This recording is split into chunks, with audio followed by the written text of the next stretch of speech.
গাইছি তুমি তোমার গানটা ধরো। এই পথে যদি না শেষ হয় তবে কেমন হতো তুমি বলো তো। যদি পৃথিবীটা স্বপ্নের দেশ হয় তবে কেমন হতো তুমি বলো তো। এই পথে যদি না শেষ হয় তবে কেমন হতো তুমি বলো তো। যদি পৃথিবীটা স্বপ্নের দেশ হয় তবে কেমন হতো তুমি বলো।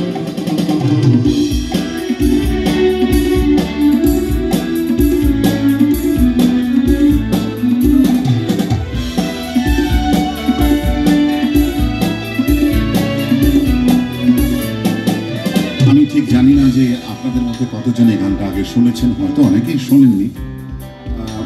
তবু সকলের জন্যই, মানে যারা শুনেছেন আগে তাদের জন্যে এবং যারা শোনেননি তাদের জন্যেও এই গানের পেছনে যে তথ্যগুলো আছে সেগুলো চট করে আপনাদের দিয়ে দিই ছোট্ট করে। আজ থেকে প্রায় 16 বছর আগে তৈরি হওয়া একটা বাংলা ছবির গান আপনাদের শোনাচ্ছি।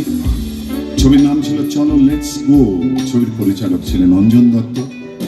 সেই ছবিতে একটা সিচুয়েশন বা দৃশ্য ছিল যেখানে একদল মানুষ উত্তরবঙ্গের পাহাড়ে বেড়াতে যাচ্ছে। অনেকগুলো চরিত্র ছিল ছবিতে। যারা ছবিটা দেখেছেন, এখনো আমার ধারণা ছবিটা অনলাইনে অ্যাভেলেবল, আপনারা চাইলে দেখতে পারেন। খুব ইন্টারেস্টিং ছবি। এবং এই সিচুয়েশনের জন্য এই গানটা স্বয়ং অঞ্জন দাই লিখেছিলেন। সুর করেছিল অঞ্জনদার পুত্র নীল দত্ত। অঞ্জনদা, উজ্জয়িনী এবং আমরা তিনজনে মিলে গানটা গেয়েছিলাম। আমার খুব প্রিয় গান। যদি একটু খেয়াল করে শোনেন তবে দেখবেন খুব সামান্য কয়েকটা শব্দের আঁচড়ে একটা জায়গার ছবি আঁকা হয়ে যাবে। সেই ছবির মধ্যে প্রকৃতি যেমন থাকবে, মানুষ থাকবে, সবাই থাকবে। এবং অদ্ভুত ভাবে আমার পরপর 3টে গানের সঙ্গে হেমন্তবাবুর কোনো না কোনো যোগ রয়েছে। এই গানেও আছে। সুন্দরভাবে অঞ্জনদা সেই অমর অম্লান হয়ে থাকাও গানের দুকলি মিশিয়ে দিয়েছেন এই গানের কথার সঙ্গে, সুরের সঙ্গেও। চলো লেটস গো ছবি থেকে আপনাদের শোনাচ্ছি। চলো এখনো সময় আছে, বেরিয়ে পড়ি, ফেলে দেখি সব পিছু টান। ঝাড়া হাত পা নিয়ে চলো যাই পেরিয়ে সব বাধা, সব ব্যবধান। শুধু চলার জন্য চলা যাক না, ভুলে গিয়ে গন্তব্য। আমি আমার পথের গান গাইছি, তুমি তোমার গানটা ধরো তো।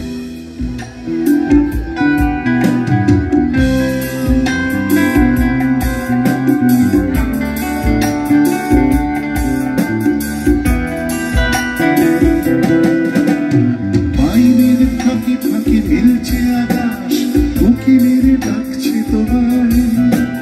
দূর পাহাড়ের গায়ে খেলনার ঘর বাড়ি ভাসছে আবার ফাঁকে তুমি ভেসে চলেছ অকারণ। ঘুরে ঘুরে একই পথে উঠতে উঠতে চলো একসাথে গাই সেই গান।